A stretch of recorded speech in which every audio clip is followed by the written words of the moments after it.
Super quarta. Ah, é? Eu fiquei bem confuso agora.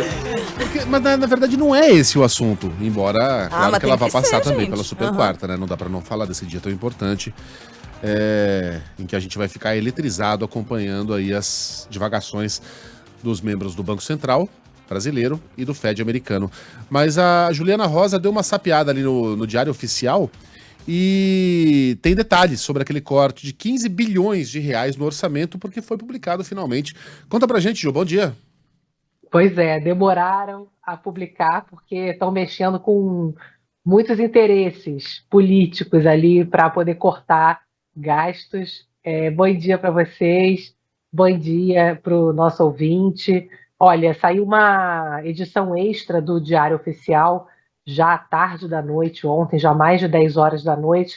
O pessoal que cobre economia estava de plantão aí porque o governo ficou de anunciar ontem o detalhamento daquele corte de gastos de 15 bilhões de reais. Anunciou que ia cortar 15 bi, porque está gastando mais do que recebendo, e para poder entregar a meta de déficit zero, do equilíbrio fiscal, que permite um déficit, né? Você tem ali a margem de tolerância, mas ainda assim, mesmo para atingir a meta ali no limite inferior, já contando com a margem de tolerância, o governo precisava cortar gastos. Então anunciou esses 15 bilhões e não disse aonde que seria.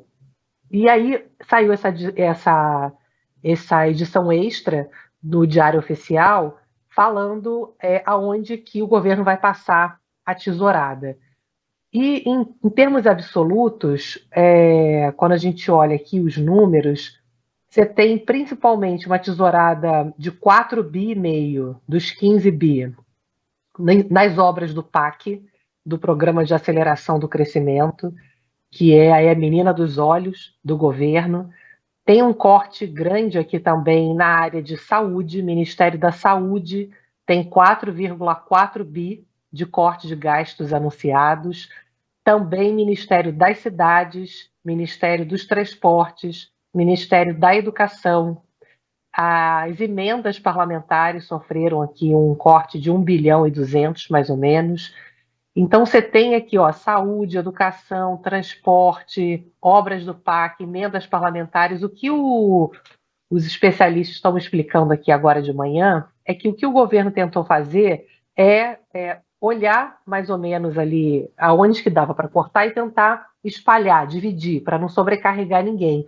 Mas o que os analistas agora estão me explicando é que o governo ainda não divulgou que tipo de programa, por exemplo, vai ser congelado, ou que tipo de impacto prático na vida das pessoas vai ter com esse corte, né? Então, se vai faltar no Ministério das Cidades, por exemplo, que tipo de obra que ia acontecer ou que está acontecendo que vai ser paralisada, né? Que tipo de serviços, né, vão ser interrompidos? A gente não tem ainda esse detalhamento. Dia 6 de agosto, os ministérios vão ter que indicar quais programas vão ser afetados. E tem esse detalhe por dentro aqui que os analistas estão me falando também, é que, no final das contas, o que os analistas me explicaram é que dá para ver que não adianta cortar assim, mais ou menos aonde você tem espaço para cortar, para, enfim, não prejudicar muito nenhum ministério exatamente, porque o que é importante é entender, dentro do espaço para cortar de cada ministério, quanto que aquele ministério foi afetado. Porque se aquele ministério tem muito mais dinheiro disponível e ele foi cortado igualzinho a um ministério que tem uma verba pequenininha, aquele ministério que tem aquela verba pequena, ele já sofre pra caramba ali para fazer suas políticas públicas. Então, eu achei interessante olhar os detalhes aqui dos ministérios que, proporcionalmente ao espaço que eles têm de verba e foram atingidos, acaba que você tem os ministérios que mais estão sofrendo proporcionalmente são Ministério das Mulheres, Ministério da Pesca, Ministério do Turismo, da Igualdade Racial, do Desenvolvimento Agrário, da Agência Nacional de Saúde e da Previdência. A defesa, por exemplo, o Ministério da Defesa, que tem o 5º maior volume de despesas contingenciáveis, ou seja, que tem mais espaço para cortar, porque eles têm uma verba maior, eles tiveram um corte de apenas 5%. Então, só para vocês entenderem que, proporcionalmente, o Ministério das Mulheres, por exemplo, da Igualdade Racial, proporcionalmente teve um corte muito maior do que eles têm de dinheiro para gastar. Então, é um politicamente super difícil ali essa movimentação, e o governo sabe que precisa fazer essa sinalização para o mercado, para os agentes econômicos, para a economia, de que se ele está gastando mais de um lado, ele vai cortar do outro. E aqui fica claro aonde que ele, para poder compensar os gastos maiores em outras áreas, ele está tendo que cortar nas outras que acabam sofrendo, obviamente, com a interrupção e bloqueio de políticas públicas. É uma questão de escolha, né? O governo precisa entregar o equilíbrio fiscal para que o dólar não dispare, para que não haja uma piora da inflação. Agora, a gente pode questionar aqui dentro se ele está gastando bem esse dinheiro, se ele está cortando aonde ele deveria cortar, porque qual é a grande discussão para encerrar? Eu acho que essa palavrinha tem que ficar nessa discussão de orçamento. Eficiência.